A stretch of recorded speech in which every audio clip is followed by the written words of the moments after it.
to Mavara to get some kind of Havana of what Pesach is. And the truth of the matter is, even though we keep Pesach every year, and now that there is an open narration of Pesach in the Agoda, and therefore you would think that we would understand what the Inyan of Pesach is. But the truth of the matter is that the real meaning of Pesach, the inner depth of Pesach, seems to remain sossum. And what we're going to do is try to examine tonight what that pneumius of Pesach really is. What really happened over there, if we can get a glimpse of what really happened at that time, and how the events happened, what these events have to do with the Bria Ta'olam and the Tikkunim, the Tikkun of the Bria itself. When we discuss the Inyan of Pesach, what we have to do is really discuss three different topics, and we're going to try and include them all now. First of all, what we want to know is what's called the purpose of the Golus Mitzrayim. Klal Yisrael was in Mitzrayim, in Shibat Mitzrayim, in the Golus of Mitzrayim for 210 years. We want to examine what's the purpose and significance of that Golus. Number two, the process of the Gulas Mitzrayim.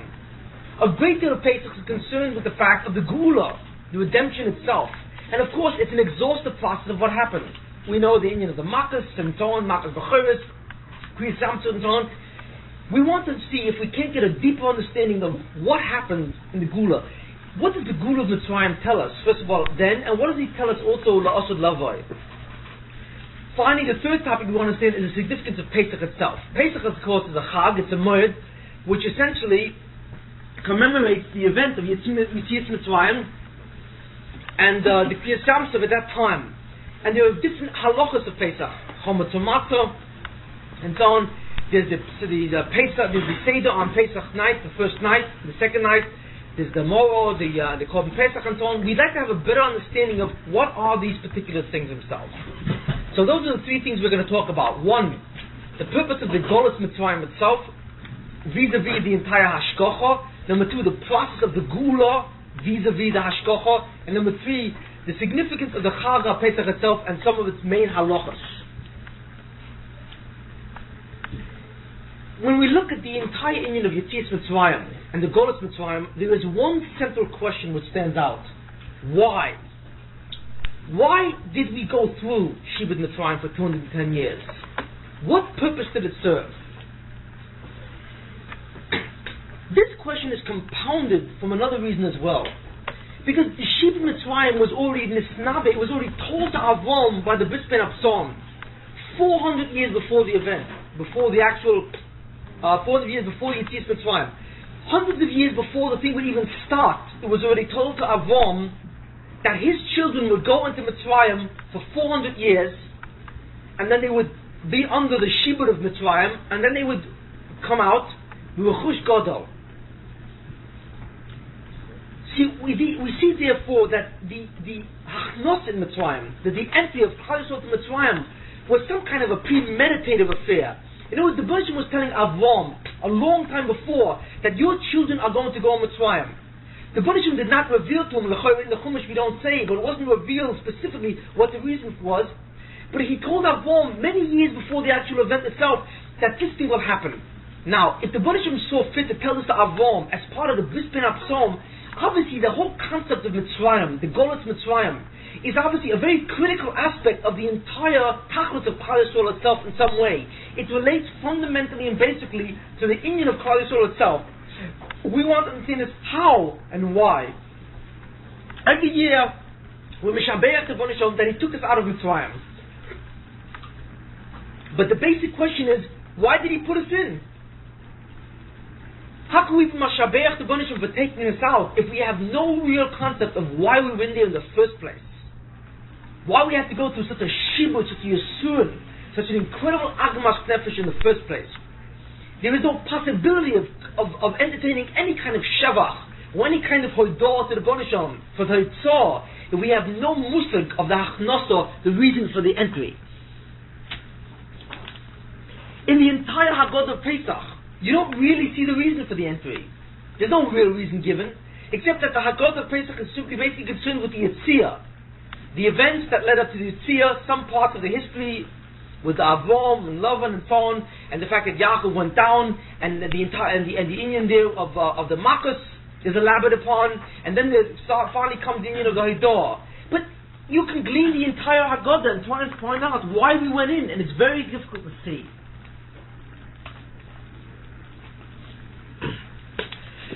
There are some theories put forth that you can hear of why we were Mitzrayim. Of course, it requires an explanation. So if you ask around, basically, there are two basic theories of why it is. The first one is very simple. Why does a man suffer? Why does he go through Yisurim? We know that people suffer because of Chatoim, Kitrugim. When there's a Kitrug on a person, when there's an accusation against the person, when he does Chatoim, different things happen to him. One of the aspects of the Hashkocha is to give him Yisurim to machap on his avonis. So obviously, if Klal Yisrael was never to Mitzrayim for 210 years, under a basic shibud for a long time, although not the full 210 years, obviously they were suffering for their chatoim. That would be seen the most obvious and logical thing.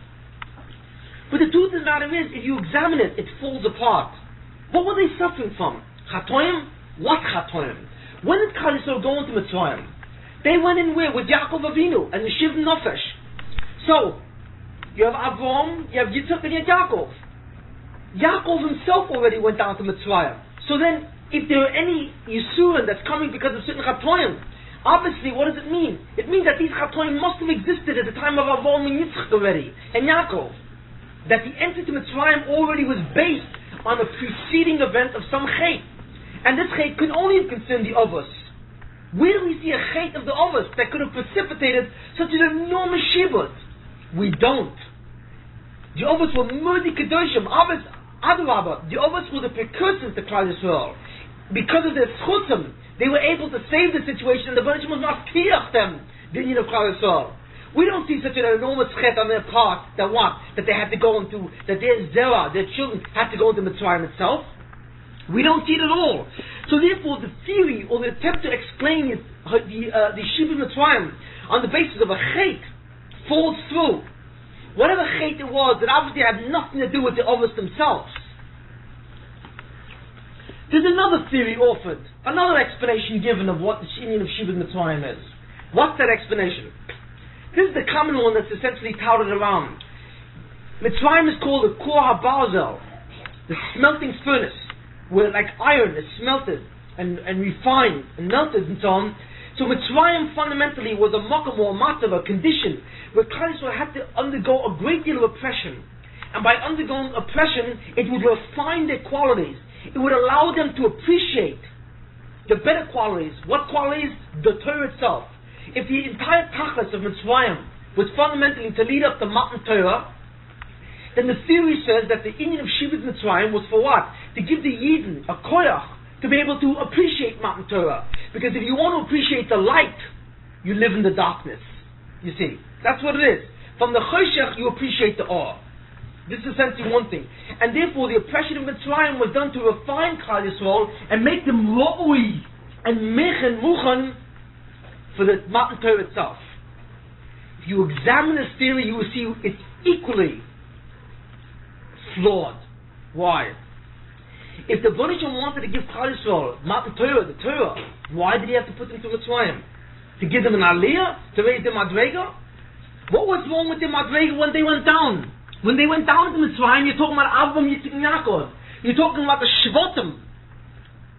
You're talking about the sons of Yaakov, the Bnei Yisrael itself, the Shiftei Kor. You're talking about Yidden who are already on the highest madrega. What would they accomplish by going into Mitzrayim? You see, they were already in a makom of aliyah.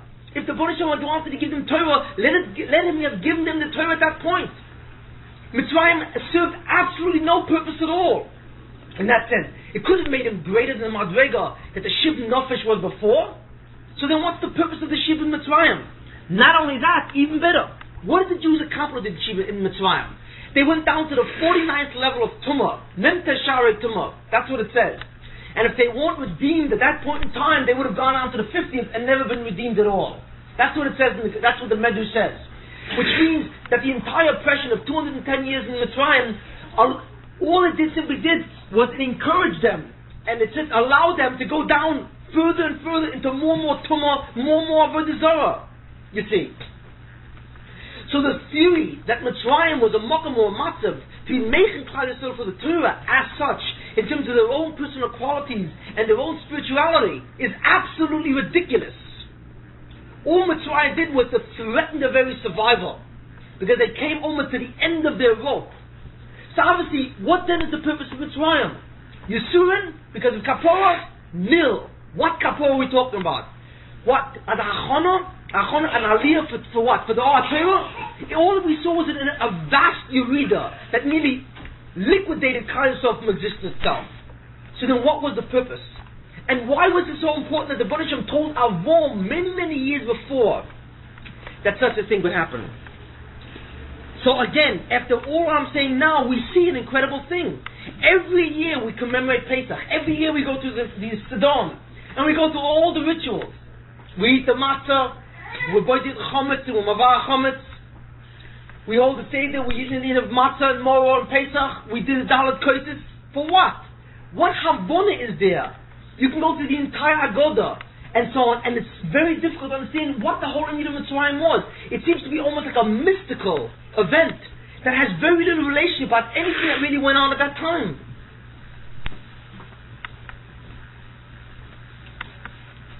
In order to understand the reason and the meaning of Pesach, the meaning of Yetzias Mitzrayim, we have to go back into time again, which we always do.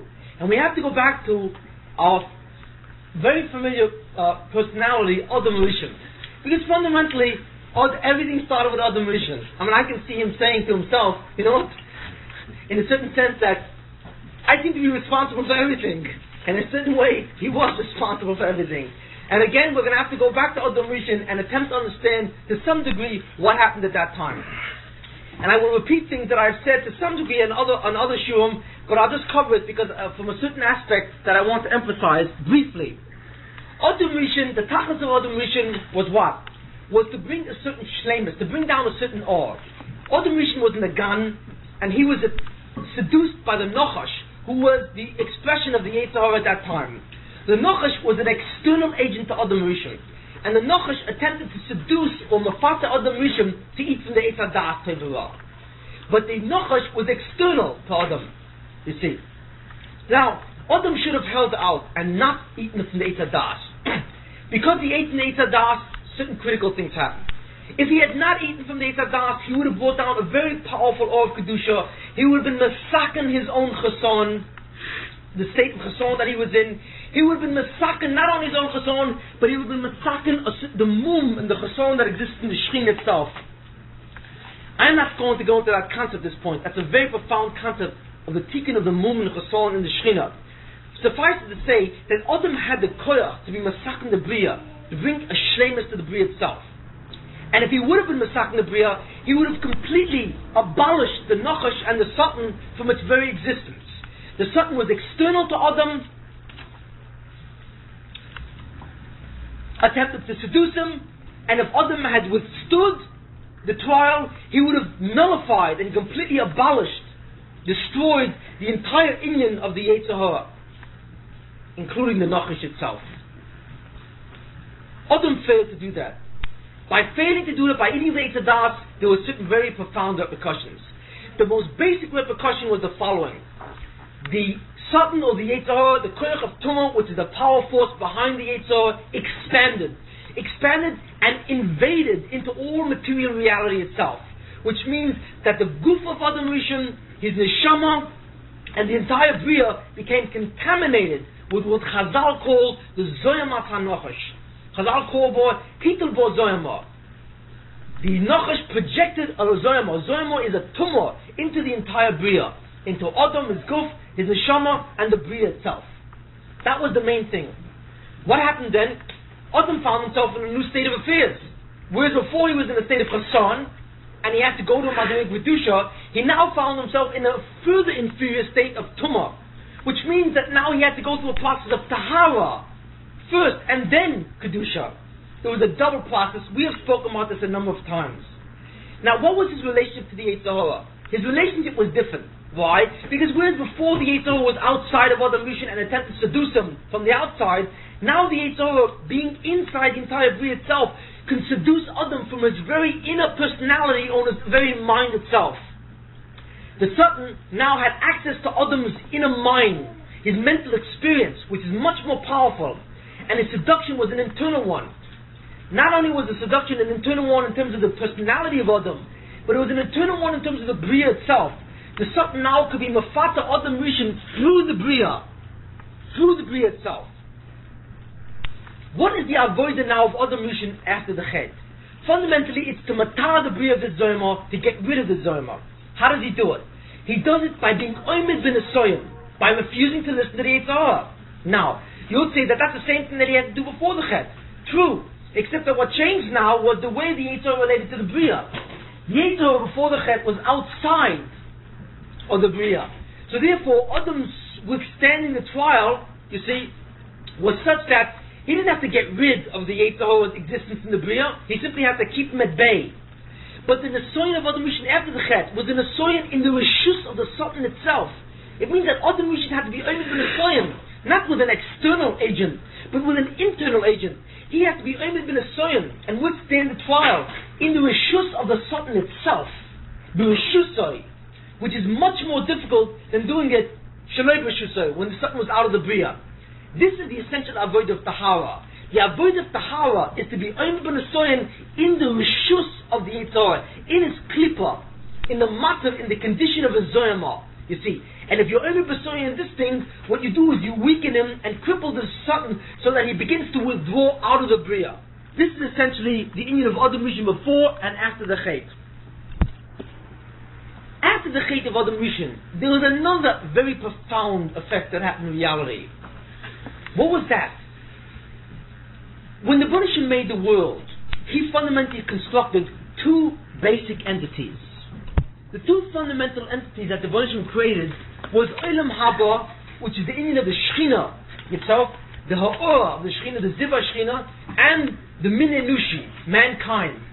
But what was the state of these things in Adam Rishon before the Chet? The Min Enushi was totally symbolized, the Min Enushi was completely symbolized by Adam Rishon. Adam Rishon was the only man who was a reflection of the Min Enushi. Therefore, Adam Rishon was the one who was supposed to be the Makabel of Olam Haba, the sole Makabel of Olam Haba, basically. The other fundamental thing was Olam Haba. Obviously, there was a certain amount of Olam Haba that was created. Olam Haba was created in a certain magnitude of Ha'ora for this Adam Rishon. Now, it was act of Adam Rishon to be Oymid bin Nesoyan. If he would have been Oymid bin Nesoyan, he would have been Zircha to that amount of Olam Haba, to the magnitude which was stored up for him. But after the Chet of Adam Rishon, an important thing happened. Adam Rishon, his neshama was fragmented into chalokim, so that no longer was one neshama Zircha to one Olam Haba. This situation never existed again. Instead, what you found was that Chelkei, chalokim of the neshama of Adam Rishon was now Zircha to Olam Haba. Now, how much Olam Haba was there?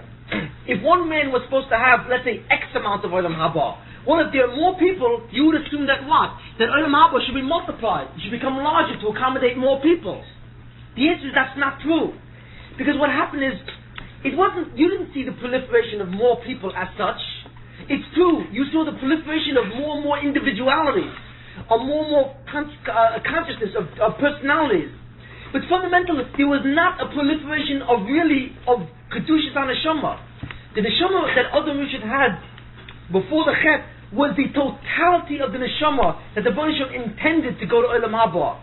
The fragmentation of Adam Rishon into different Neshamas was simply a fractionation of the totality of that Neshama.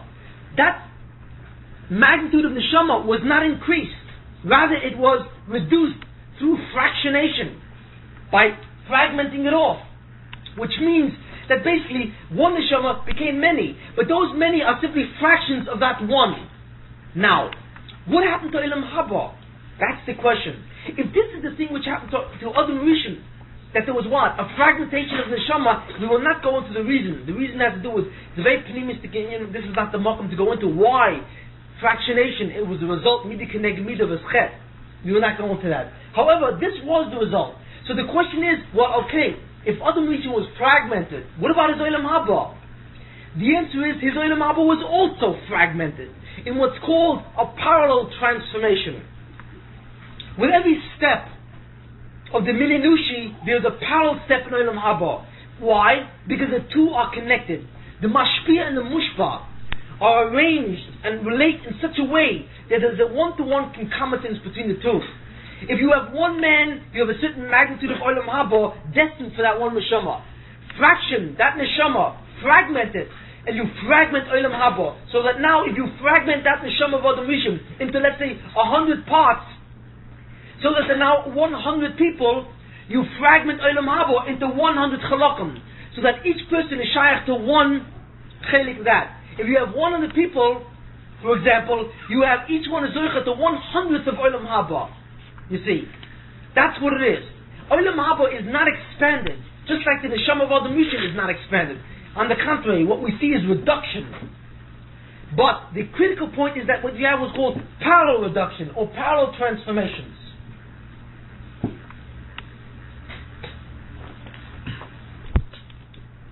After the Chet of Adam Rishon, the Minanushi was fragmented. True. And so was Olam Haba. But what was the interrelationship of all these people? You see, what was their relation to Olam Haba? The answer is their relationship was essentially equivalent. In other words, when the Baruch Hashem fragmented the neshama of Adam Rishon, he fragmented into basically equal chalakim. You see, and he fragmented Olam Haba into equal chalakim. So essentially, there was a one-to-one correspondence between the Minanushi, the Tzura of the Minanushi, and the Tzura of Olam Haba. Which means that all of mankind at the time of right after Adam Rishon, after the Chet, was essentially homogeneous. They were all of the same nature in the sense that all of them had the ability, you see, to what? To build, to boina Olam Haba. They all had the ability to masaken the inyan of Olam Haba, and they all had the ability to do it in an equal way. No one was greater than the other as such. Now, how are they supposed to be masaken Olam Haba? Fundamentally, like I said, they had to go through the avodah of being oimid ben asoyan in the reshus of the Satan. They had to do it with the bria, which now has zoyama, which now has a klipa. If they were to stain the nesoyan in that sense, that each of these neshamas would do what? Each of these neshamas would have the ability, you see, to be masaken his chayik and Olam Haba on an equal level. But fundamentally, they were all equal shareholders in the inyan of Olam Haba. Mankind therefore suffered after Adam Rishon what's called the homogeneous division. Whereas Adam Rishon was an individual in his time before the Chet, after the Chet, mankind was now a group. What you dealt with after the Chet was a collective entity. The Minanushi was now a collective entity, no more an individual entity. But they were a collective entity of an equivalent status, where they were all homogeneous in their relationship to the ability to be masaken Olam Haba and correct it. The process of Tikkun, like we said before, to be oimid ben asoyan in the zoyama which Adam had created, in that sense. If they would have done that, they would have each one of them been matahir, his chelik in Olam Haba. And by being matahir, his chelik of the zoyama in Olam Haba, and then to be mashlimit with the kedusha, they all would have brought Olam Haba in an equivalent way. What happened? What happened was a very strange thing. After the world had gone through the Doha Floga, the Doha Mabul, the Noach, and the Doha Floga, by the time the world reached Avram Avinu, the status of the Bria had changed considerably. The Baruch Hashem had hoped that the Minanushi, even in its fragmented state, would completely be masaken, the kilkul which Adam Rishon had introduced, and their own kilkulim. But unfortunately, this did not happen. What rather happened is that all the people who lived at that time, except for Avram Avinu, were makalkal, their chalakim as well. So not only did Adam makalkal his own Olam Haba, you see, in a unified state, but each one of them was makalkal his chelik as well. And they were moisef, they added a tremendous amount of kilkul and zoyama. There's only one person at that time who did not do it, but who succeeded in being masaken his chelik in Olam Haba. He was matar, the zoyama, on his chelik from the time of Adam Rishon, and he was beginning to be mashlim as well. And that was Avram Avinu. So what the Baruch Hashem did was the Baruch Hashem looked down on the world with the Midas Hadin, and he saw that of all the people of the world, there were 71 madregas. 70 of those madregas, right, were all the people of the world, and he saw of these 70 madregas, they all had shaykhs to kilkul. In other words, the 70 different levels of these, all the people in the world can be divided into 70 levels. Each one of these 70 levels is a madrega of kilkul. And what the Baruch Hashem saw is that in a hierarchical way, all these people basically were makalkel their chelik in Olam Haba, which was a disastrous condition. They were makalkel to such an extent that it would be impossible for them to ever matar it. That's how bad it was. The only one who didn't do it was Avom. So what the Midas Hadin demanded with this compromise in the Hanugas HaYichud was the following. The Bunishim decided, because of the fact that the Ummas, all these other people of the world, which we call the Ummas Olam, the 70 nations of the world, were all makakal, their chelik Olam Haba, the Bunishim decided, because he saw that the level of kilkul which they introduced was much greater than their capacity ever to be matar that kilkul. So what the Bunishim said is, because of this, I will take away from you this entire chelik of Olam Haba you have. Because you cannot be matar such a kilkul anymore. You see. The Midas Hadin said, take it away. Why? Because it would be impossible for them to do the kind of tahara which would be necessary to be matzal themselves. You see. What did the Midas Hadin do? The Midas Hadin said, let's give them a much smaller chelik of Olam Haba.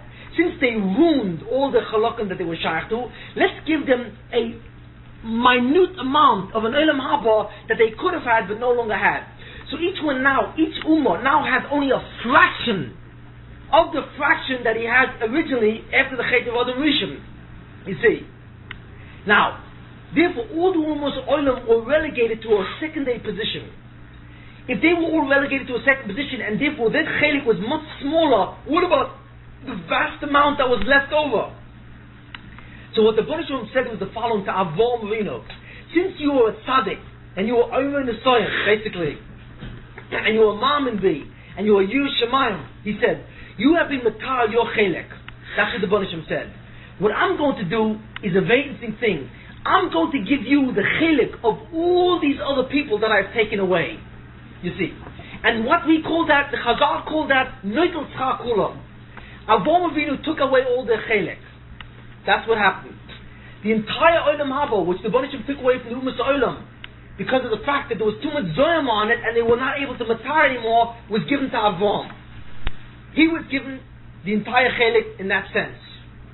And the Ummas Olam were given the minor chelik. What does that mean? It means for the first time mankind was divided into two different entities. Avraham Avinu and his Zerah would become the primary recipients of Olam Haba. They were the primary, as so to speak, shareholders of Olam Haba. Probably holding something like 95% of Olam Haba. I don't know how much, but just Shimbaisho, just an example. That's the amount of chelik that he held. What about all the Ummas Olam? They had 5% left. And that 5% was considered enough for them in the sense that they will be able to mitar. So Avraham Avinu became the primary recipient, okay? And the Ummas Olam became the secondary recipient of Olam Haba. Now, there's one very, very powerful problem here. And what is that? Very interesting problem. First of all, we have to ask two questions.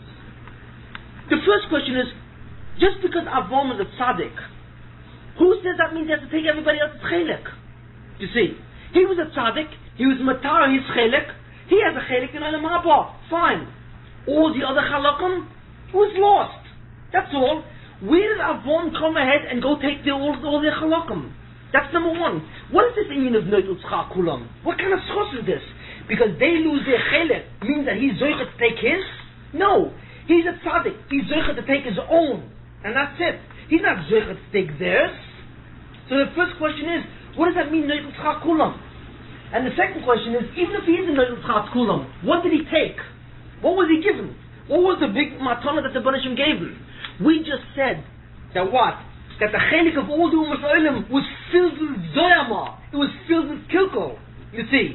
So what did the Banishim do? The Banishim said, you're Noitel Tzchak Kulam. I give you not only your own chelik, which is the Tahara, but I give you all the chalakim, which is Betumah. So Avraham would say, who needs such a present? What do I need all this Tumah for? Because that's essentially what the Banishim gave him. The Banishim didn't give him Olam Haba itself. The Banishim gave him Olam Haba with Tumah on it, with the Shechita Begalusa. The Chatoim of the Ummas Olam reduced the Shechina into tremendous gullus. The Shechina is Olam Haba.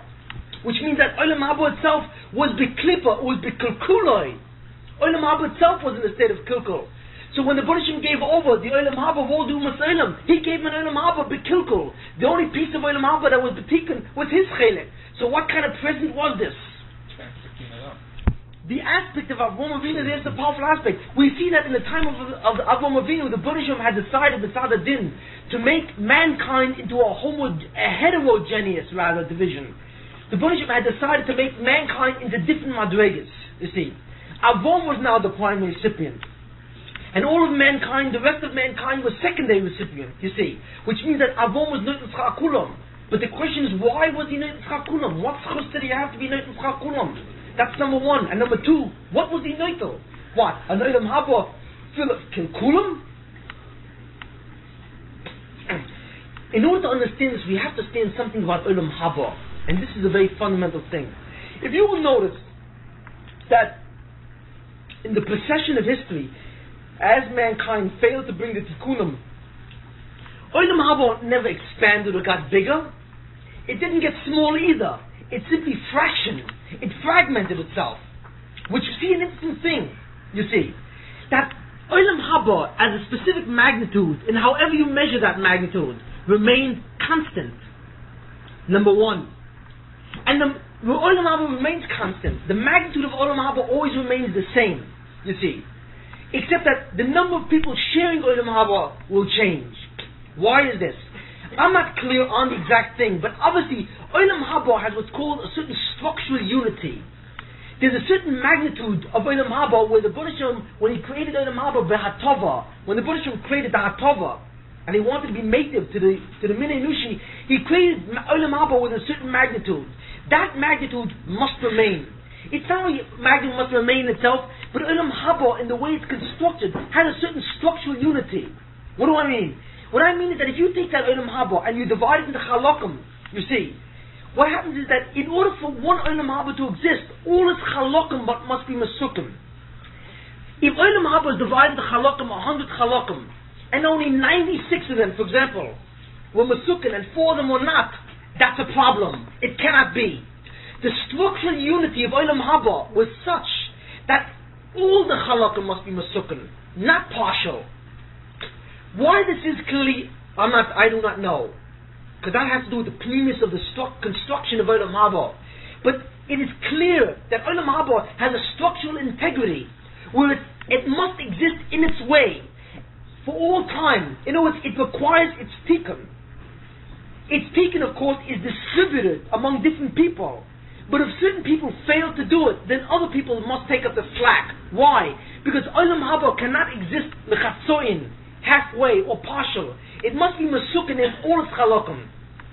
The Ramchal in the Das Tzunis reserves a specific term to refer to this concept. It's called the Tikkun HaKloli. I've mentioned this term a number of times. But with the Tikkun HaKloli, the general Tikkun, it refers to the Tikkun of the Shekhinah and the Tikkun of Olam Haba. You see. In other words, Olam Haba must have a Tikkun in all its aspects, no matter how many divisions it goes through. Because not to have a tikkun in all its aspects is not to be. Period. You see. So, when the Baruch Shem went over to Avram, and he said, Avram, I want you to take over what all these other people did. It wasn't a question that he was giving Avram a schus as such, in a real sense. What he was fundamentally saying is the following, that in order for you to survive in your own chelek, you must do something with all the other chalakim as well. The concept of Neitel Tzchak Kulam was not a chesed ta'avom in certain ways. In a way it was. But it wasn't a chesed b'chinam ta'avom. It was a chiyuv ta'avom. Why? Because avom had to be Neitel Tzchak Kulam. Because to be Neitel Tzchak Kulam is to mekayim the bria. It's to mekayim Olam Haba. To fail to be Neitel Tzchak Kulam, you see. In that sense, an attempt to build the Olam Haba is not even to have his own chelek. Neitel Tzchak Kulam therefore is an Indian of Kiyum. It's an Indian of the Tikkun of the Bria itself.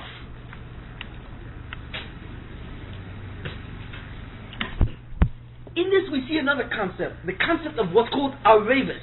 It says, Kol Yisrael Arevim Zeh Lezeh. What is Arevis really? What does it mean, Kol Yisrael Arevim Zeh Lezeh? Arevis means, an Orev is a guarantee or a security. It means if you go over and you lend money from someone else, right? This person has the right to say, well, I want a mashkin. I want some kind of a guarantee that you'll pay me back. A security. A secured loan. So the secure is called the Orev in that sense. When the Buddhism said that Kol Yisrael Areivim Zelozer, at this point in time, Klal Yisrael is now the ones who are Masakan Olam Haba. We'll get into that. But fundamentally, what the Buddhism is saying, whoever is responsible to be Masakan Olam Haba is an Orav Zelozer. Why? Because that job must be done either by all of you or some of you. You are all guarantees against the other. It cannot be so that only some of you will do it and the rest will not. If the rest will not, you see that the ones who are left over must take up the slack. You see, why? Because of the structural unity of Olam Haba itself. In the time of Adam Rishon Eder Chet, when Olam Haba was fragmented, you see, and mankind was homogeneous, before the time of Avraham Avinu, mankind was homogeneous. They all had equal halakim to Olam Haba, and they all had equal schusim and equal achlayasim to Olam Haba, completely.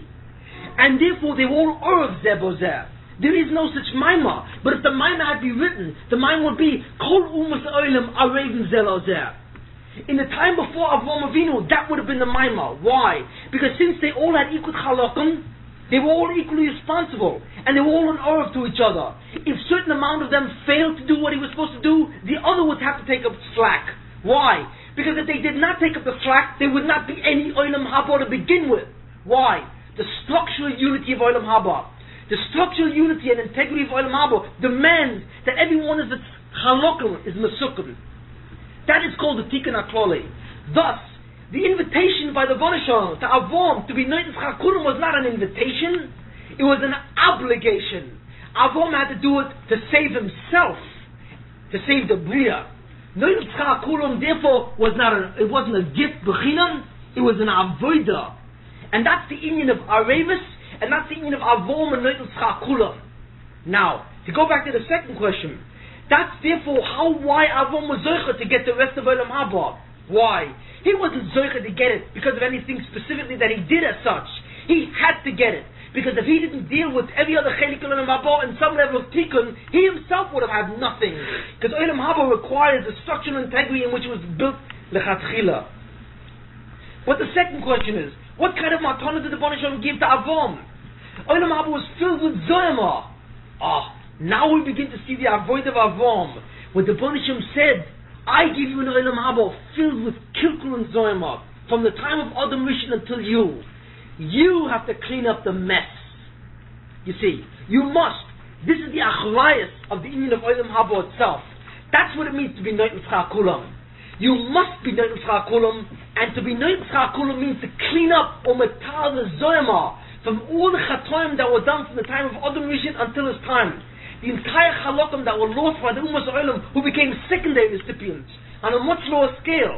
The vast majority of their halakim now went to Avram. You see, through obligation, but the obligation was also to matar it, and only then can he take it.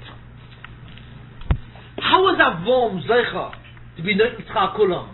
It wasn't that simple. As I said before, that when Avram was a tzaddik, he was zeicha in his own chelik. Normally he would not have any shaykhs to the other halakim. But again, his Noitis Chakurim was to mekayim his own chelik. You see. But how does he begin the tahara of all these other halakim? In order to understand this, we have to understand the damage that was done to the Bria. It says in Pirkei Avos, Be'asor ma'amoros bo olam. That what? Nivo olam. Be'asor ma'amoros nivo olam. The world is created with 10 ma'amoros. What fundamentally does this mean? I'm not going to go into the pnimis and yaram. These things refer to actually very deep things. But basically what it means is that the Buddhism created the entire world, all of creation, with 10 hashpos. When the Buddhism wants to do something, he's mashpia. There's a ha'oros ponov. There were 10 types of hashpos that the Buddhism, with Meir, with Martel, emanated from him, and these 10 hashpos, or shefa, created the Bria itself. These are the 10 ma'amoros. Now, in order for Adam Rishon, fundamentally to be Zoich Olam Haba before the Chet, you see, what he had to do was to be Masaken these 10 hashpos. You see, he had to be Masaken the 10 ma'amoros, because this was his true tachlis, to Masaken his own neshama, but not only his own neshama, but also to be Masaken the 10 ma'amoros that were used to create the world, because these 10 hashpos would then be used also to deal with Olam Haba. Adam failed to do that, and by failing, he was matama the 10 hashpos. Now, therefore he brought a kilkul on the 10 ma'amoros itself, on these hashpos itself. Now, When I say a kilkul, I don't mean totally a kilkul. It's not such a simple matter. Not every shefa, not every maima is subject to kilkul. You see, only some of them are. But because of the fact that other missions failed to do what he did and was matama the bria, certain number of these hashpos is makalkul, and the other hashpos which are higher, he failed to be masakan, and he allowed them still to remain with a certain type of mum, which I will not go into. But the net effect was that he was basically makalkul from the tikkun, the 10 ma'amoros. That's what Adam did. All the other duris after him, when they constantly did their kilkulim and so on, what did they do? They continued to be makalkul the asor ma'amoros. So when the Bonishim came to Avraham and said, you must take over, you must be Natan Chakulam, to be Mekayim the Bria, the Bonishim said to him, you have to be Matar the 10 Ma'amoros. You see, how are you Matar the 10 Ma'amoros of what? That they were Makalkal? You were Matar to the 10 Nisyonis. And Avraham was given 10 Nisyonis, you see. And these 10 Nisyonis are connected to 10 Ma'amoros. And from the 10 Nisyonis, what Avraham Avinu did was not to matire the thing. He couldn't do it alone. It was impossible. It was too much. One man could not be matire the enormous accumulation of kilkul that all the Ummah Olam had brought on the world from the time of Adam Rishon until this time. But what he did was, by doing the 10 Nisyonis, which was so critical to Avraham, he punctured the kilkul of each of these areas and allowed the beginning of the Emes Tikkun. If he had not passed, he would not have been able to do it. And his own life would have been at stake as well, because of the concept of Arevus.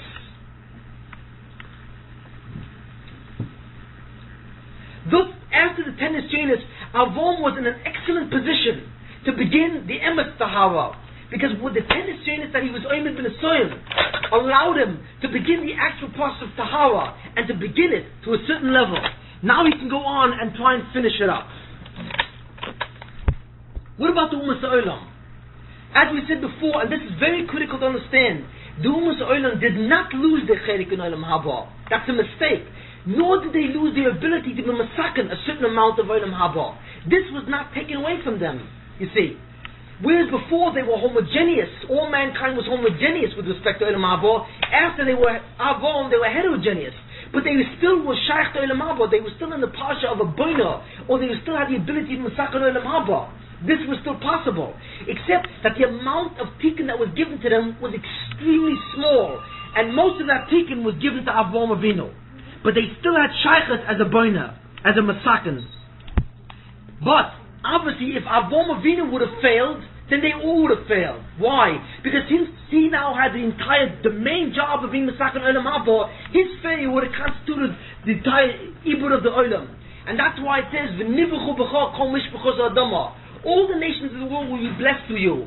It does not mean that you are the only one who is shaykh to Olam Haba and no one is any more shaykh to Olam Haba at all. That's not what it means. It means that since the actual tikkun of Olam Haba, in its primary sense, is up to you because you are the primary kabul, the primary recipient, no one else can get into Olam Haba without you. You see, and even though all the other Ummah Olam still had the ability to masakan their Olam Haba, it was in such a minuscule level relative to yours that without your entry into Olam Haba, without your Ika Binyan, they would have remained without nothing.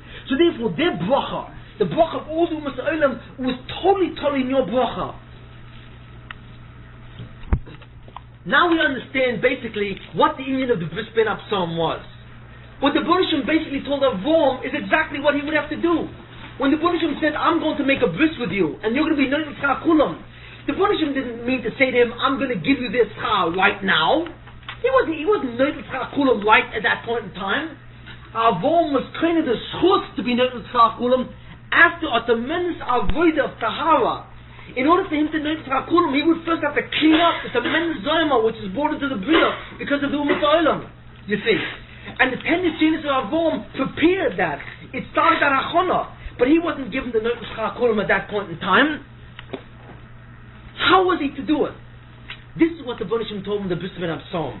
I'm going to do a very strange thing, a very important concept. What fundamentally is that concept?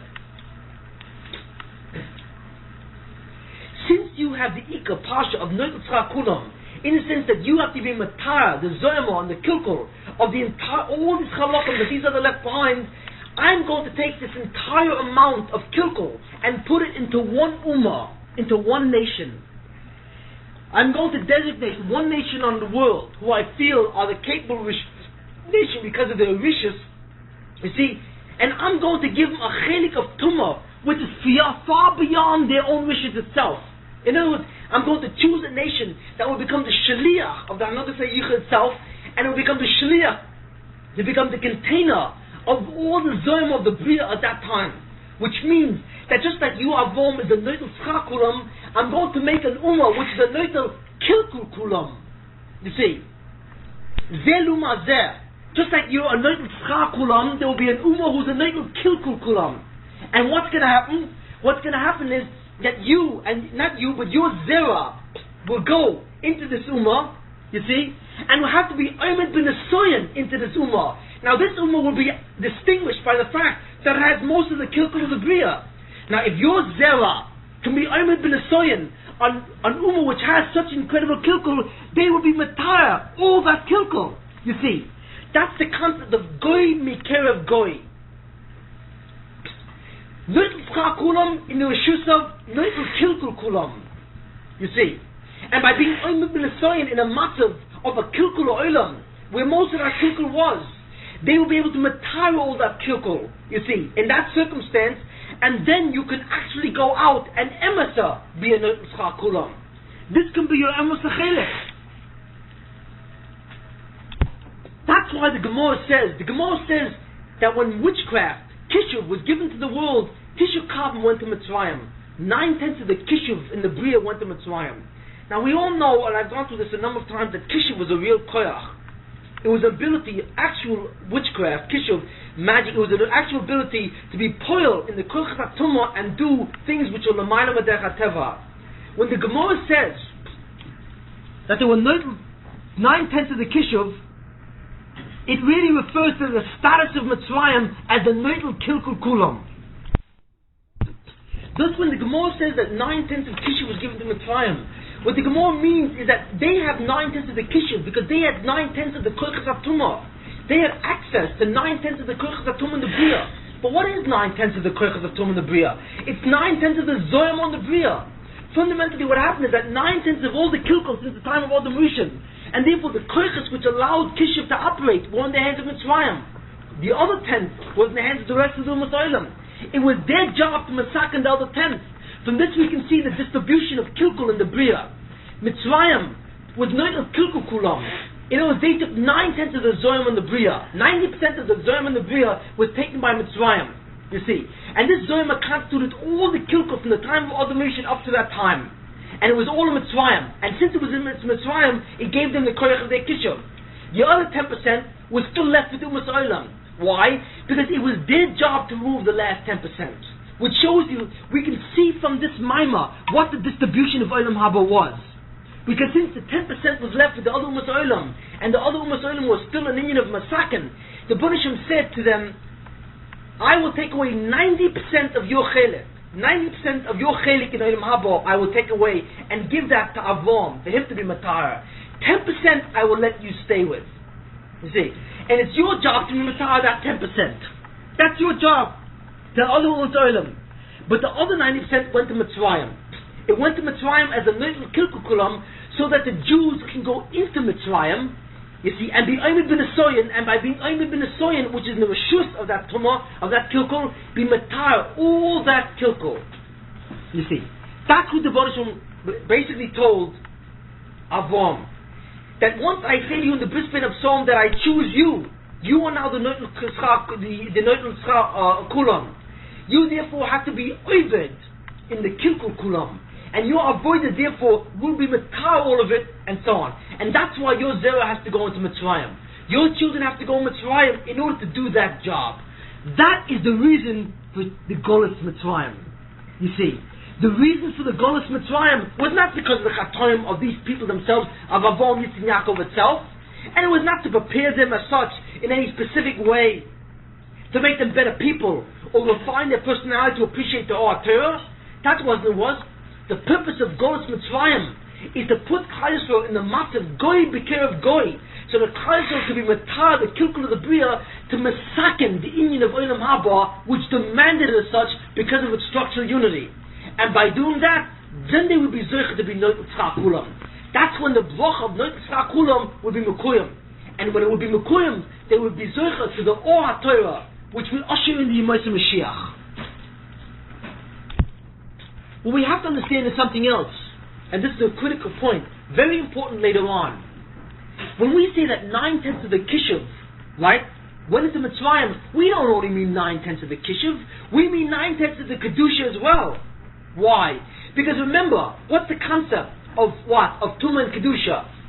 That if a person does a chet, the Kedusha that he should have the mitzvah goes into the klip, it goes into the Tumah, it goes to the Satan, and the Satan is mizgaber on that. Which means that when the Umas Oilam did the Chatoim, they took the Shechina itself and they put it into Golus. They put the Shechina Begaluso, they put the Shechina into the Klippas, which means that the Klippa now could be Mahana from the union of the Shechina itself. That means that the Oiz and the Teferis, which emanate from Kedusha, were in the hands of Mitzrayim. You see, 9/10 of the Kishuv of the world means 9/10 of the Koyach of the Oiz and the Teferis in the Bria. That's what it means. Because 9/10 of that was in the hands of Mitzrayim itself. Because it was in the kilkul of what? Of that. You see, the kilkul of the Umas Oilam is the kilkul of Oilam Haba, or the kilkul of the Shechina. The kilkul of the Shechina is the golus of Kedusha into the Klippa, which fundamentally is the golus of the Oiz and Teferis in the hands of Mitzrayim. That's why Mitzrayim had two qualities, Oiz and Teferis. They were the greatest nation on the world in terms of their army and their might, their military might. And they were also the greatest nation in the world in terms of what? Their access to Ruchnius. In this case, Tumah. Mitzrayim knew more about Ruchnius. They knew more about the koichas of Ruchnius to do things and to overturn natural events than any other nation in the world. Why? Because they had the Teferes, the ability to access Ruchnius and understand how that Ruchnius can be shaylet on the Bria is the union of Teferes. They had this Teferes.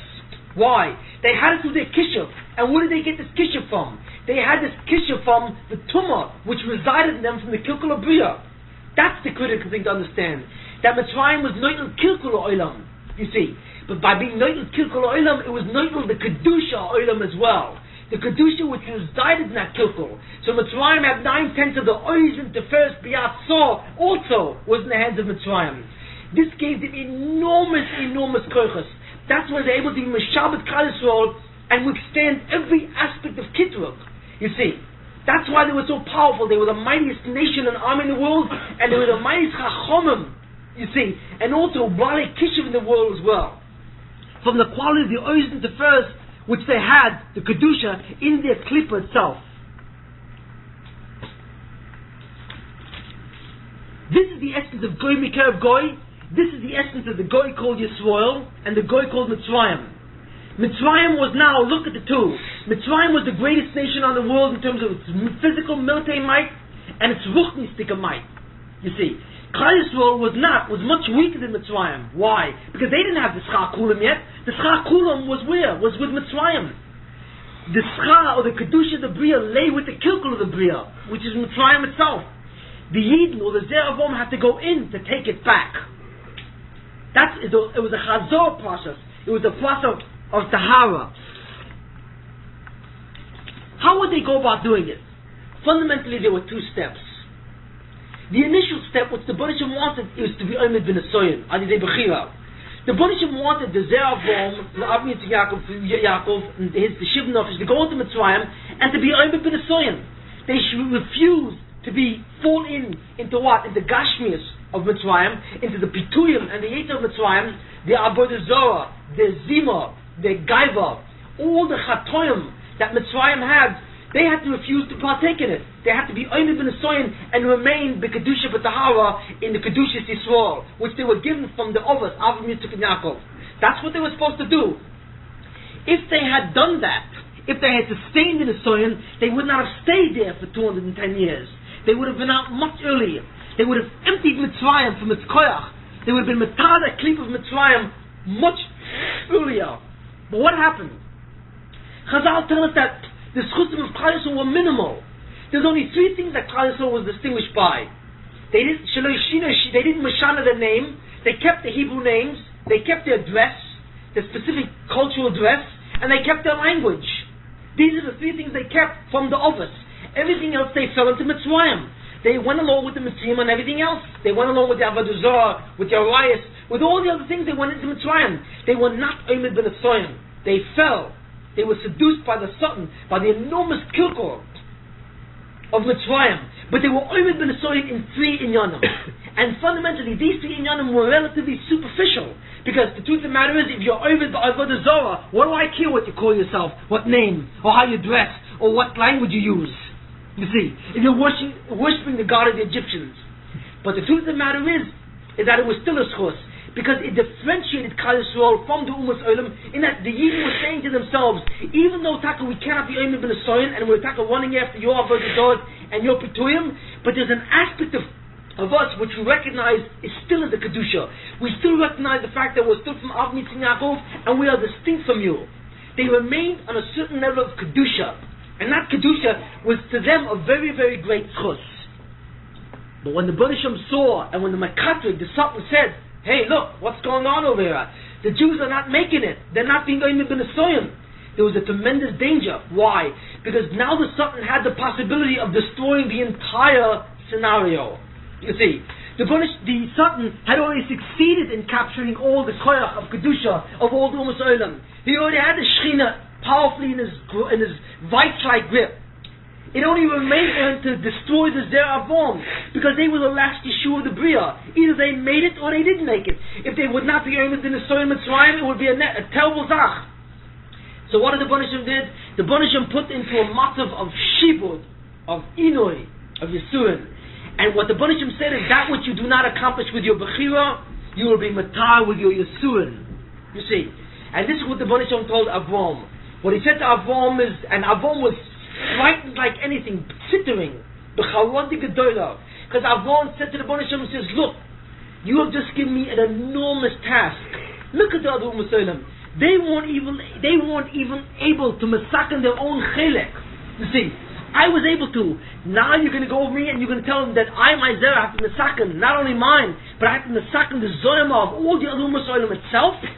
You know what the probability of such an event is? So the Banishim said to him, don't worry. He said, I will see to it that it's done. Either Bechira with their schusim or Ayid Yisurin. And that's when he said, I will put them in Mitzrayim for 400 years. In other words, that even if it should take 400 years, even if I should have to mix, you see, a combination of Schusim and Yisurim, so that the entire thing would take no more than 400 years, I will do it. But I will work it so that the Tikkun should come in that sense. Now, the Banishim therefore told Avram 400 years. But that 400 years, what the Banishim meant, was not the Inyan of the Schus, it was the Inyan of also, of what? Of Yisurim. You see, that the Banishim said that I will count the matter of a full 400 years.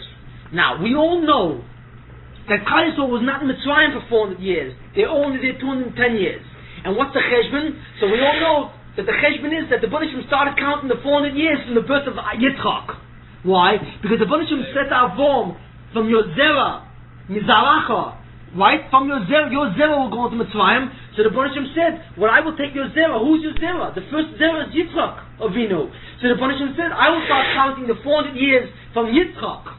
You see, and that's how I'll start counting it, so that they'll only eventually be there for 210 years.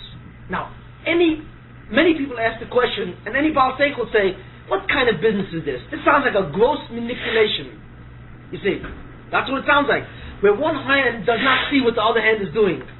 You see, what kind of business is this? The Banishim said 400 years. Let it be 400 years. What is this? Some kind of a gimmick? Suddenly he says, I'll give 400 years, but I'll do you a favor and I'll start from Yitzchak. What is he doing? If you needed the Monashach, if you needed 400 years of Avodah to be Matar, the Kilkul of the Bria, you need 400 years between Schusim and Yisurim, you have to have 400 years. What is he doing by shortening it another 190 years? What is he accomplishing? The Banishim, what is he, fooling himself?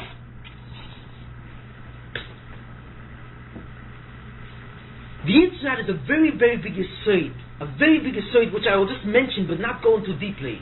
Why? Because the truth of the matter is, if the Banishim says that I will start what? If I will start the Avodah, not with the Yaakov, the Shiv Nefesh, but I will start the Avodah from Yitzchak, what does that mean? That means a very amazing thing. It means that the Banishim was Mishana or change the entire concept of an Ov itself. What do I mean? Klal Yisrael had three Ovos, Avram, Yitzchak, and Yaakov. And the truth of the matter is, the tachlis of these three Ovos, Avram, Yitzchak, and Yaakov, is that they were shloshim. And they, through their avoidance, through their mysterious nefesh, were mashpia, the koiches that Klal Yisrael would have later on. What the Baruch Shem said fundamentally was the following. It is not your job to massacre the Zoyim of the Bria, in that sense. It is the job of your Zerah. What is your job? Your job is to open up that tachlis, to open up by the nisyonis that you're oimed. You have to start the job. You are the shloshim, you are the ovos. Through your hashpor, you're avoiding, you mashpia on your neshamas, so that your zera will have the koyach to be oimed in the nisyoin of Mitzrayim. So therefore the function of an ov is to be mashpia, to create the koyach which is necessary to be oimed in the nisyoin, in the rishus of the Satan, which was Mitzrayim. That's the function of an ov. So fundamentally, vis-a-vis the function of Tahara, of Mitzrayim, there are two functions. There's a function of an Ov, and there's a function of a Tolda. An Ov is a Mashpia. He has to create the ability to sustain that Tahara. And the Tolda has to actually go through the process of Tahara. That was the Hashkocha. But when the Baruch Shem said to Avram that I will start, when he started with Yitzchak, what did he do? He was Mishana something. Because by having Rachmanos and Klal Yisrael, he said something else. Normally the Ovos was supposed to be Mashpiyim. But what I'm going to do is I'm going to take two of the last Ovos, which is Yitzchak and Yaakov. And fundamentally, what is Yitzchak and Yaakov? Yitzchak and Yaakov were two Ovos. They were two Ovos. But not only were they Ovos, they were also toilers. Technically, Yitzchak and Yaakov were also toilers. Because they were the sons of Avram. Avram was not a Tolda. Avram was only an Ov, because he was the start. But Yitzchak and Yaakov were two toilers. They were two of his sons, you see. So what the Baruch Shem said is that normally Yitzchak and Yaakov should have been only an Ov. The only tachlis that Yitzchak and Yaakov had was to be a mashpia, to be mechen, the tahara, but not to undergo the process of tahara in such a way. The zera. So the Baruch Shem said, to make it easier, I will start the tahara process with Yitzchak and Yaakov itself. In other words, they will take on not only the bechin of an Ov, but they will take on the bechin of a Told as well. Not only will it be in the musik of mashpia, but they will also be in the musag of the bechin of a mushpa, so that the Yisuin, the Nisyonis, and the Yisuin of Klal Yisrael that will be necessary to start the Tahara of Egypt would start from Yitzchak. You see. So therefore, when the Baruch Shem said 400 years and he started from Yitzchak, it wasn't a manipulation in that sense. Rather, what it is a change of hashkocha.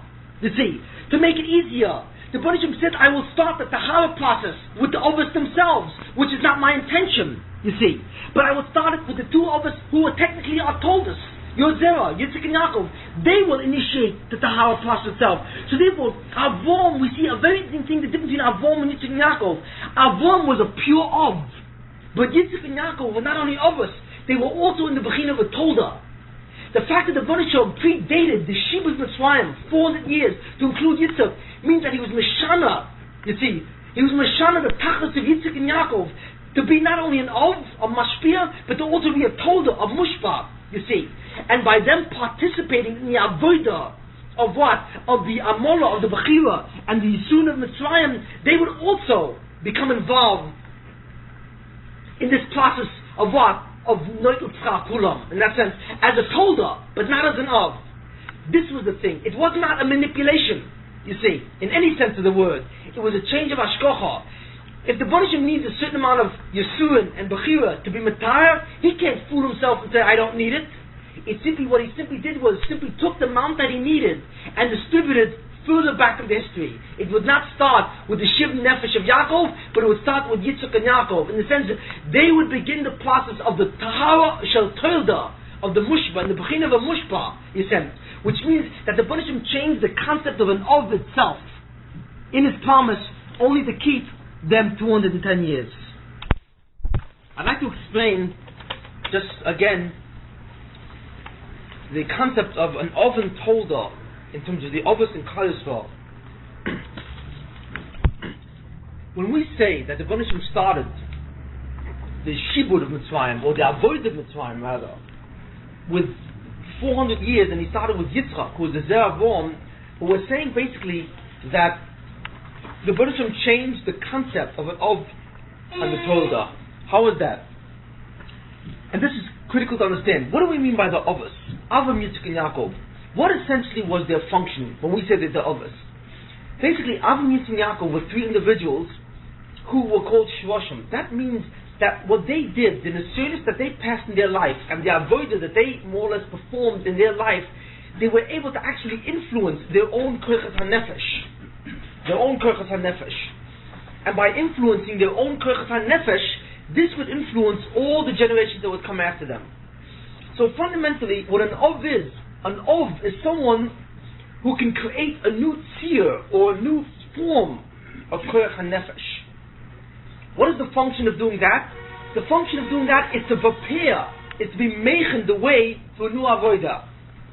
In other words, an Ov has a responsibility of starting the enterprise, but not actually going through the process of the enterprise.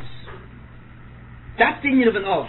Avram, Yitzchak, and Yaakov, basically, since they were the inyan of Noach Tzchak Kulam, their relationship as an Ov to the concept of Noach Tzchak Kulam was to the concept of to be meichen the derech of what? Of the avodah, of the tahara, of the kilkul of the bria. But they themselves were not necessarily supposed to be involved in a very large degree in that avodah itself. As a shirish, as a mashpia, they had to create the possibility of such a feat, of such an achievement. The possibility of being matar the entire bria, you see, from the entire zoyma which the Ummah Olam had put on it. But the actual responsibility for the task as such, in its major proportions, was supposed to be ascribed to the Toldos. And who the Toldos? Klal Yisrael. Thus, originally the function of the Avos, Avram, Yitzchak, and Yaakov, was by passing the nisyonos.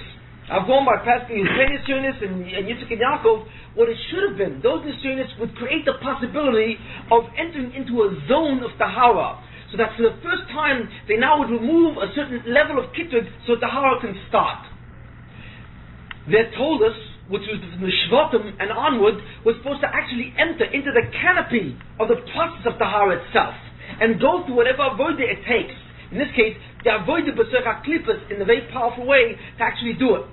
But the Toldos could not have done their function without the precedent and the foundation setting of the Avos themselves.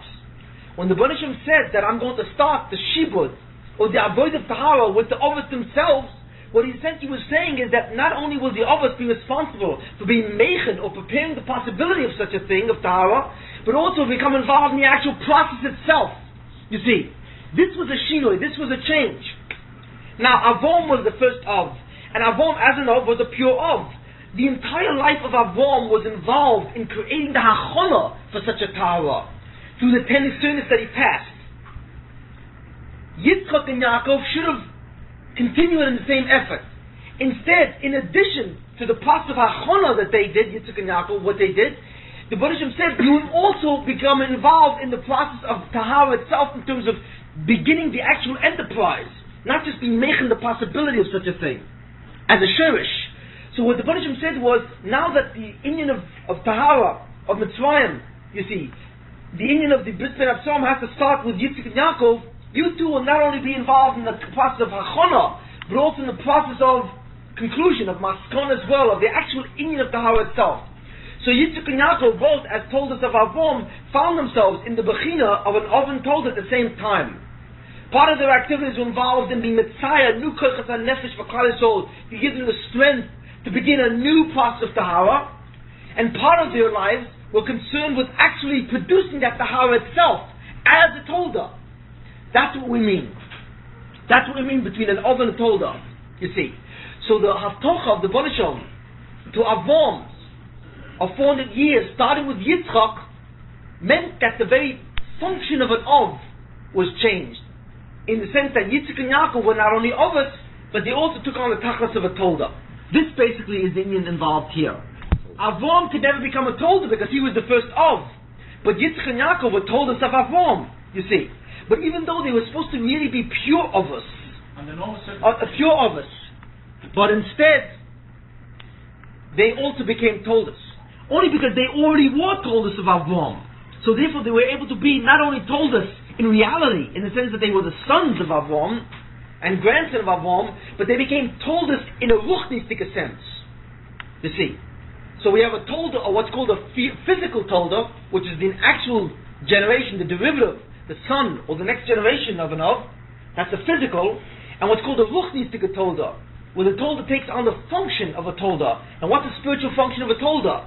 A mushpa, to be makabel, that process which was started by the Avos.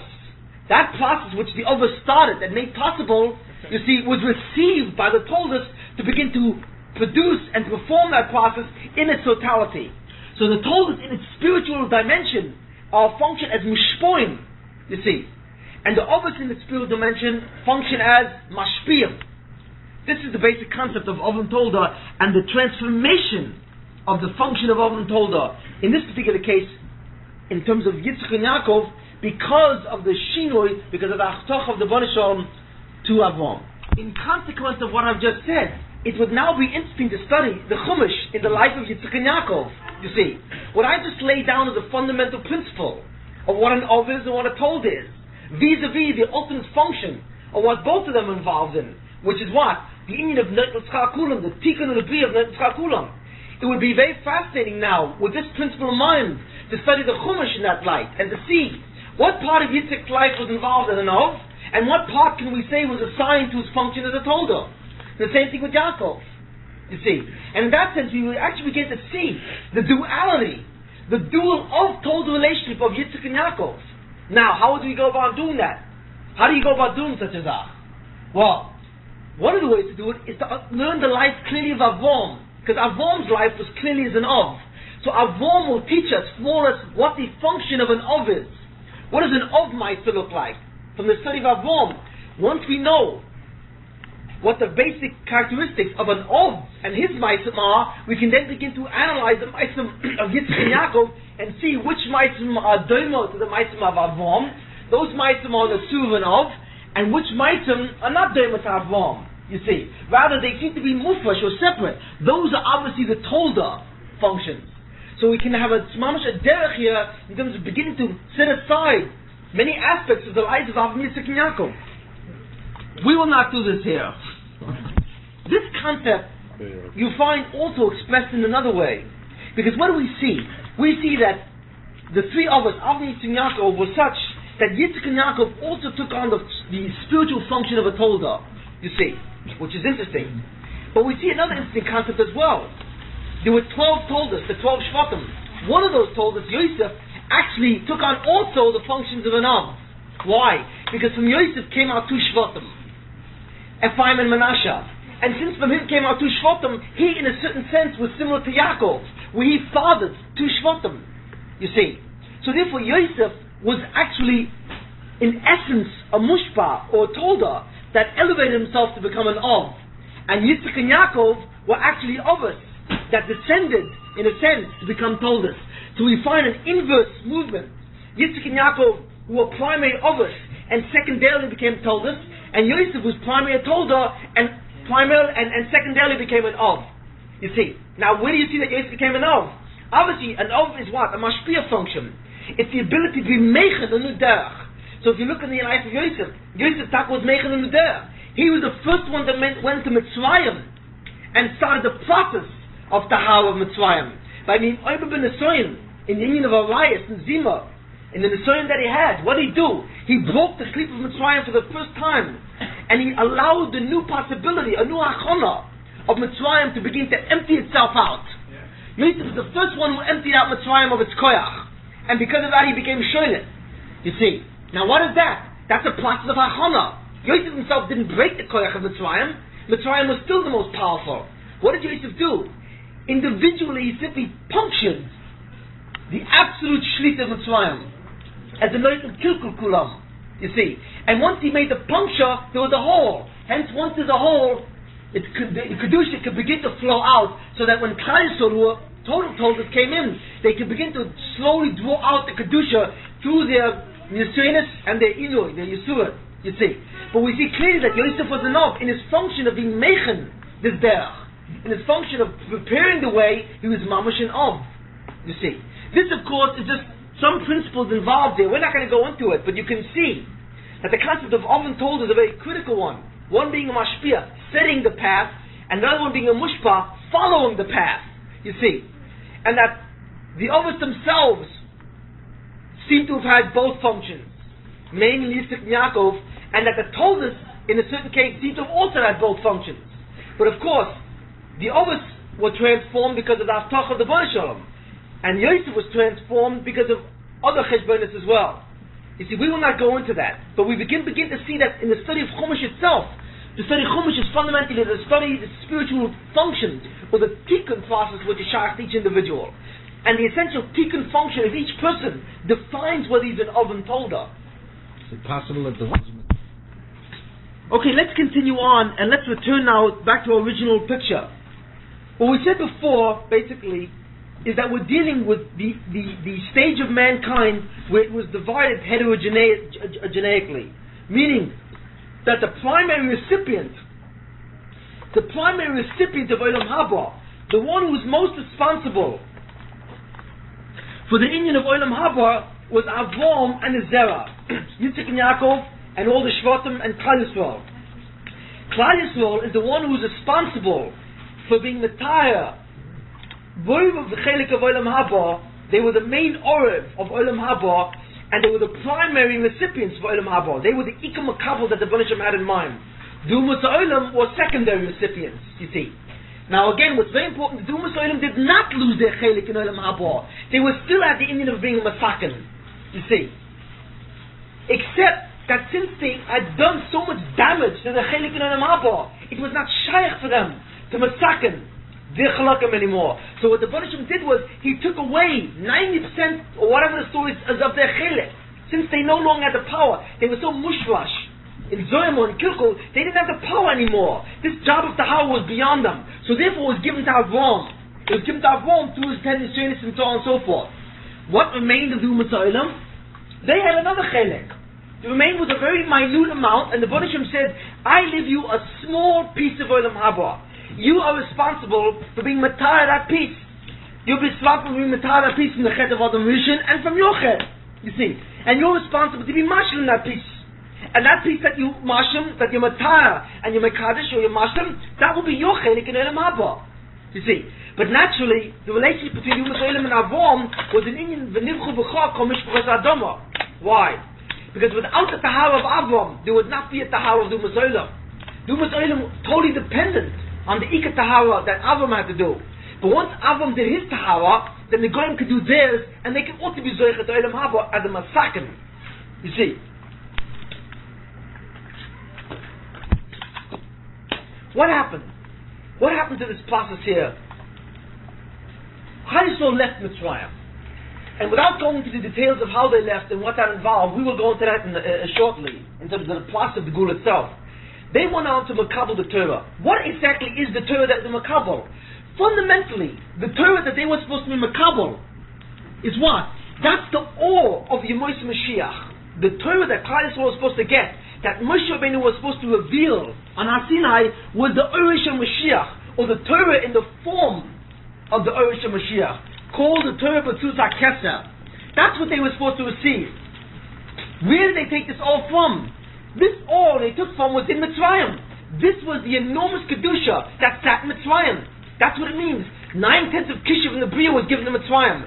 9/10 of the Emes, the Or Shel Emes, the Or Kedusha was in Mitzrayim as such. Once they freed that, you see, they were Zoycha to that.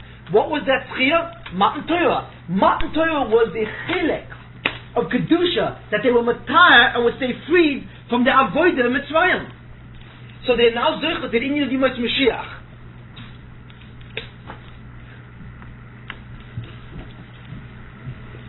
The old Matan Torah, therefore, was not just a gift that was given to them by the Bnei Shalom separate from their activity. They were Zoycha to Matan Torah from Mitzrayim. Mitzrayim, the Avodah of Mitzrayim was the Hachona. It was the Avodah that allowed them to take the Torah. What about the rest of the Ummah Olam? Well, the Medrash says that the Bnei Shalom went around to all the Ummah Olam and asked them if they want to keep the Torah, if they also want to do it. How did the Bnei Shalom do this fundamentally? And what does it mean he went around to them? The problem is the following. Klal Yisrael went into Mitzrayim, was over for 210 years. They went out, now they're Zoycha to the all of Mitzrayim. What did the Ummah Olam do? What all could the Ummah Olam be Zoycha to? They didn't go to Mitzrayim, so why should the Bnei Shalom offer them a Torah? The answer is 1/10.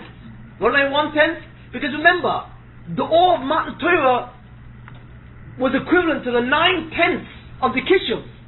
But there's 1/10 remaining. What happened to the 1/10 of Kishuv in the world? If 9/10 were given to Mitzrayim, what happened to the last 1/10? Where was that? The answer is it was distributed among the rest of the world. You see, the Ummah Olam, they had the last 10th of Kishuv, which means that they had the last 10th of Zoyamah. Therefore, it was their responsibility to matar that Zoyamah. That responsibility was with them, which means if they have the responsibility for Tahara, they have a Shaykhas to Olam Haba. So when the Bonishim went around offering them the Torah, it was not the Torah that the Jews would be Shaykhah to. It wasn't the Torah that was contained in Mitzrayim in the 9/10 fraction, but it was the Torah, the Oris that were locked up in the 1/10 Kishuv, which they possessed. Which means that the Bonishim offered them their Torah. He offered them the Or, which was contained in their Zoyamah. He wasn't offering them the Torah of Klal Yisrael. The Torah of Klal Yisrael was something the Goyim would have no shaykhs to, because it required the preparation of 210 years of avodah. You see, that was the Or which rested in Mitzrayim. Dumas Olam did nothing in Mitzrayim, so they weren't Zoychet at Or. Only Klal Yisrael was Zoychet at Or, and that's the Or of Matan Torah. What was the Ummah Olam Zoychet to? The Or of their Or. What was their Or? Their Or is the Or of Torah, which was Gunuz in their Klippa, the 1/10 of Kishuv which remained with them. And that was their avodah. So the Bonishim went around and said, look, I give you the last chance. I didn't take all the Or away from you. I only took 9/10 away from it and I put it in the Mitzrayim. It was when I see Noten Chakulim, I left a small piece with you. You see, most of it I took away because it was beyond your capacity of a Matah. And I gave it to Avom. And he was Matzliach with his Toldus to actually Matah that. And that's why the Zoychel of Matan Torah. But I left 1/10 with you. 1/10 or whatever fraction it constitutes of Olam Haba still is in your hands. You see, you be Matah that and you can have it yourself. That will be your Orish Mashiach. So therefore we understand now, what does it mean when the Medrash offered them, the Bonishim went around offered them the Torah. We understand now the tzur of Torah that he offered them. It was nothing more than their own Or, you see. But the question is, how did he offer to them? How did he go around and offer them the Torah? You see, that's number one. And the second question is, if the Yidden to be Zoycha to their Torah had to go through all the years of Mitzrayim, in order to pull out their Torah, they had to be Mashav themselves, and Ma'ana themselves, to go through all the Nisyanis for so many years to get to their Torah. How does the Goyim get it? What? Because the Bonishim offered them the Torah? Why did he offer to them? Let them work for it, even if it's their own Chelek. You see, that's Takadir, they have to be Matah their own Zoyamah. So therefore let them work for it. What is this? A free-for-all? Contradiction to the Naam of the Ksufa. Impossible. Obviously it must in some way have been presented, not as an offer, but rather as an Nesoyin. So that the Nesoyin was the offer. What was the Nesoyin? The Nesoyin was the following. It says clearly by Mitzrayim, by Yitzis Mitzrayim and by Yamsuf, that what? That Rashi says there that by, what do you call it, that by Yamsuf, all the water in the world split. Which means that the Nisim, the Gili Yehuda that happened in Mitzrayim, happened all over the world. The entire world is privy to the Gili Yehuda which is manifest, what? By Mitzrayim. So fundamentally what the Bonishim was saying is, that's your Nesoyin. You all see now the Hasavit Yehuda of Mitzrayim. Mitzrayim refused to accept it. And I was Megala my Yichid, my Koyach, my Shlit in the Bria. You see. And therefore, that was their Nesoyin. They failed and so on. In that sense. Klal Yisrael now had them. But I offer you the same Torah. I offer you your Chelek. But your Chelek must come to Nesoyin, to Avodah. What's the Avodah? It's the Avodah of accepting the Gilu Yichud that was present in Mitzrayim. You see. Because you are now part of Yitzis Mitzrayim. In other words, the Pras of Geula was not a local affair, it was not a national event which occurred in Egypt, it was an international event that occurred in the entire world. It was cosmic, you see, in its occurrence. So that all the Ummah Olam saw what Mitzrayim saw. This was their Nesoyin. In other words, would they accept the Shlit of the Bnei Shalom, the Yichud of the Borei, that he is a She'eloid Milvadoi, you see, Afilu B'Kshafen, or would they rather accept B'Kshafen, Eloid Milvadoi, V'Roi B'Kshafen? They had the 1/10 in Kishuv. They had the Nesoyin in that Kishuv. Would they want to retain that Kishuv, that 1/10, hold on to the Kishuv, and access Ruchnias through their own Shlit and Gaiva, through the Koyach Satumah? How? Because it was a way of accessing Ruchnius, by controlling it, so that they controlled the Ruchnius, and not vice versa, through their Geus. You see? Did they want to hold on to their Kishuv, that 1/10 Kishuv which is theirs? Or rather they say, no, we don't want to hold on to this Kishuv. Instead we want to realize that Einoi Bavado, I feel b'chshafen. In our tenth, there's nothing. Even the tenth of Kishuv that we have is nothing. It's the Buddhism who's shoylet on that 1/10. You see? Einoi Bavado. If they had been Oibed B'Nesoyen, they would have been Matar their Kishuv. Why? Because when they came to the Ma'apleg of Einoi Bavado, I feel b'chshafen, that Amunah would have been Matar that Kishuv. And by being Matar the Kishuv, it would remove the Zoyam of that Kishuv and empty the light which lay in the Kishuv itself. The ore of Kedusha, which was Machaya that Kishuv. The piece of Olam Haba, which was Machaya that Kishuv, which was Machaya that Klippa. You see, they had the choice to accept that ore through Kishuv, or the ore purely in terms of itself. That was the Nesoyan. You see. And how did they get the Nesoyan? Through the Yetzias Mitzrayim, through the plus of Geula, through Yetzias Mitzrayim and Yamsuf of Klal Yisrael itself. That was the Nesoyan. This is what it means that the Banishim basically went around and offered them the Torah. What it means, he didn't actually go over and offer them the Torah, or rather their Chelek, free of charge. He offered them their Chelek together with the Nesoyan. The Nesoyan itself was the offer. Had they been Omed the Nesoyan, what would have happened? They would have destroyed Kishuv once and for all. They would have been Matar the Bria from their own Zoyamah, from their own Klippa. Not even was Klal Yisrael Zoyach to be Matar the Bria from the Klippa Mitzrayim. They would have been Zoyach to Matar their own Klippa himself, and they would have freed their own Olam Haba, which they had access to, from their Klippa. What happened? Where do we see this? Where do we see that this was the Nesoyan of the Goyim? We see it for an interesting thing. We see it because right after Yetzias Mitzrayim and Yamsuf, there are two events that take place before Matan Torah. What are the two events? The first event is Mechamas Amalek, and the second event is the Indian of what? Of Yisro. And it says that Yisro, Vayishma Yisro, Yisro heard of everything that happened. And Rashi said basically he heard what? The Indian of Kriyas Yamsuf, basically the whole Yetzias Mitzrayim and so on and so forth. Which means that Yisro heard this, he saw the Gila Yechudai, right? And he was Maimon, he was Omed ben Nesoyan. So therefore Yisro was Zoichet to his Chelik of Olam Haba. Amalek also saw it. You see, he saw it too. But Amalek said, we don't care. We see that Hasagat Yechudai, we see that there's a Bnei Shalom, but Amalek said, fundamentally, it's better to die at the hands of God than to submit to his will. That's the level of Gaiva. It wasn't the fact that Amalek didn't believe in the Bnei Shalom. They saw the Poil. They saw what happened to Mitzrayim. Mitzrayim was greater than Amalek. You see. Why? Because Mitzrayim was the Ummah of Nut Yitzchak Kulam. Amalek wasn't in Nut Yitzchak Kulam. Mitzrayim was in the Sug, and we're getting to the state of what's called Rosh V'Tovloi. Amalek was not in that Sug. Amalek was Tam or Rosh Stam. But they weren't in the universe of V'Tovloi. I will explain this deeper later on. Mitzrayim was much worse than Amalek, because Mitzrayim contained 9/10 of the Kishuv in the Bria. Amalek only had their own Chelek. Amalek was totally in the Sug, in the class of Bechira, you see. And they saw what happened to Mitzrayim. And they saw the Yad Hashem. What happened? No, we're not interested. Why? Because we don't want to live our lives under the submission of another will. That's that's the Gaiva of Amalek. So what did they do? They attacked Klal Yisrael. Whether that they would live or die, it was irrelevant. It was the refusing to live under those conditions.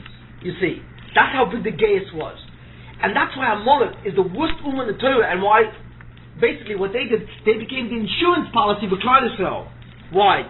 Because at the Mokum, at the most pivotal time of the Bria, when the Bnei Shalom was asking all the Ummahs Olam, it was a critical period for them. Now's your chance. Now's your chance to join Klal Yisrael in the Oresh Mashiach.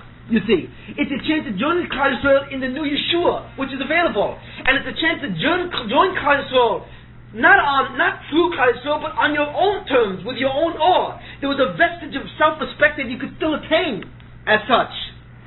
So the Ummah Olam had to decide: should they follow Yisro or should they follow Amalek? Those were really the two options. what did they decide? To follow Amalek.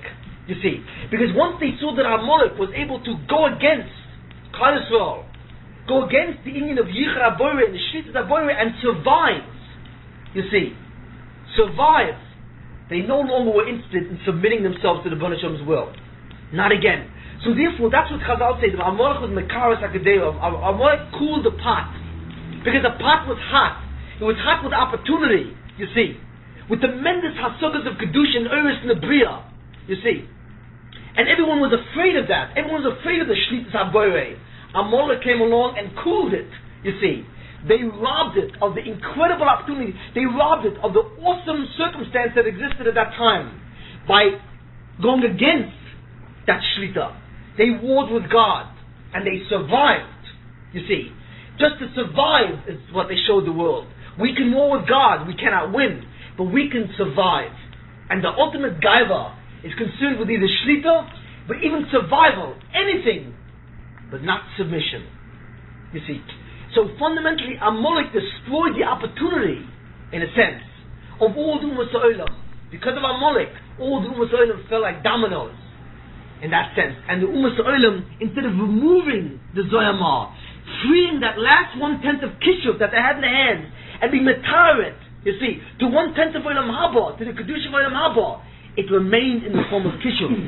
And what happened was, mankind went into its next phase, next and last phase. We said that the Tikkun of the Bria, when the world started, was in the hands of Adam Rishon. As such, the Tikkun was an individual affair. When Adam failed, what happened was, he was divided, fragmented, so it became Chalakim. So the Tikkun of the world became a collective affair, or a group affair. However, even though it was collected, it was now fragmented. It was distributed among the Toldos of Adam, but it still was distributed in an equal way. So mankind was collectively homogeneous. They all had the same chelek. But then after many doors, after the 10 doors from Adam to Noach, and from Noach to Avom, the Bnei Hashem saw that they're not royal kach. So the Bnei Hashem took the collective tikkun enterprise and made it heterogeneous. In other words, now Avom would have 90% and Ummah Ha'olam, let's say, would only have 10%, for example. So it became heterogeneous. Avom became the primary recipient and the Ummah Ha'olam became the secondary recipient. But it was still collective. They were still all Orav Zeh Bozeh. They all had Shaykh To'ilam Haba as a masakin. After that point, once they refused, you see, to join Klal Yisrael in the plot of Geula, and they hung on to their Geus, and their Merida, and their rebellion against the Bnei Shalom, they lost even that 1/10. Because what happened was they were no longer even able to matar that small credit they were given. Hence, an incredible thing happened by Matan Torah. The Jews, the Zerah Avom, became not the primary recipient, but the exclusive recipient of Olam Haba. They were now the only Ummah that are shaykhs to the Tikkun of Olam Haba. And the Ummah Ha'olam as a collective group lost it forever. They were closed out. Matan Torah closed the opportunity and the ability of the Ummah Ha'olam ever on a collective scale to ever get the Torah again. They can only now do it on an individual scale as Gerim, as individuals in each Ummah who are Magayat the Klal Yisrael. You see, but never as an Ummah. Never can Yishmael, or can Amalek, or can Esav, or any Ummah at that time say, we now as an Ummah can build through our Koch Nefesh a Chelik Olam Haba. That's not Shayach. You see, only an individual Esav, or an individual Goy, or Arab, or Amalek, or Yishmael could do it. But never the nation as a totality. This can no longer exist. So therefore mankind entered from an individual tikkun to a state of collective tikkun. From a state of collective tikkun on a homogeneous level to a state of collective tikkun on a heterogeneous level. And finally, from a state of collective tikkun of a heterogeneous level to a state of exclusive tikkun, where Klal Yisrael and Klal Yisrael alone would have shaykh to the tikkun. And Ummah Ha'olam would remain Ummah Ha'olam, the Netzach Nitzachim.